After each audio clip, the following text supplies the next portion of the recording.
नमस्कार शेतकरी मित्रांनो. आज रोजी आपल्या मिरचीला 90 दिवस कंप्लीट झालेले आहेत आणि या ठिकाणी आपल्या मिरचीचा दुसरा तोडा कंप्लीट झालेला आहे.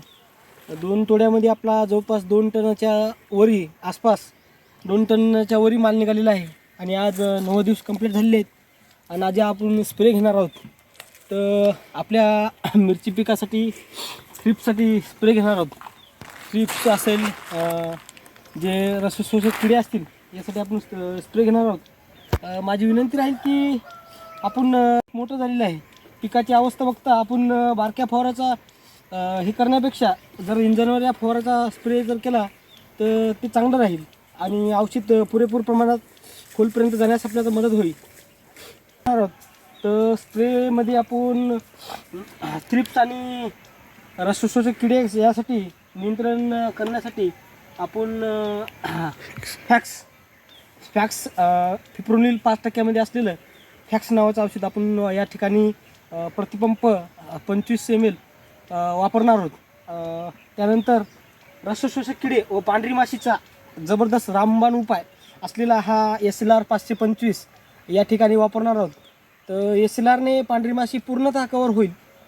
त्यानंतर आपण त्यामध्ये टॉनिक, जेणेकरून आपल्या मिरची पिकावरती कसला स्ट्रेस येणार नाही, ताण निर्माण होणार नाही, आपलं पीक व्यवस्थितरित्या चालू राहील यासाठी बायोविटा प्रतिपंप 50 ml आपण वापरणार आहोत. तसेच या सर्व औषधाचा योग्य असा प्रसार होण्यासाठी आपण या ठिकाणी एक स्टिकर वापरणार आहोत. तर KB बायोचं स्टिकर आपण अवश्य वापरावं ही माझी विनंती राहील. त्यानंतर आपण इसाबियन प्रतिपंप 10 ml आपण वापरणार आहोत आणि फॅक्ससोबत आपाचीचा या दोन्हीचा मिळून आपण स्प्रे घेणार आहोत. जेणेकरून आपल्या मिरची पिकावरती जे आलेला थ्रिप आहे तो पूर्णतः कवर होईल आणि आपल्या पुढच्या टोळ्यासाठी उत्पादन भरघोस निघेल यासाठी आपण घेणार आहोत.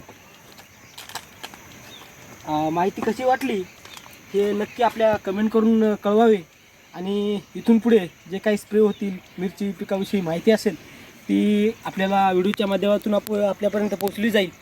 तरी अशीच माहिती पाहण्यासाठी आपल्या चॅनलला सबस्क्राईब करा, जेणेकरून अशीच माहिती तुमच्यापर्यंत पोहोचली जाईल. धन्यवाद.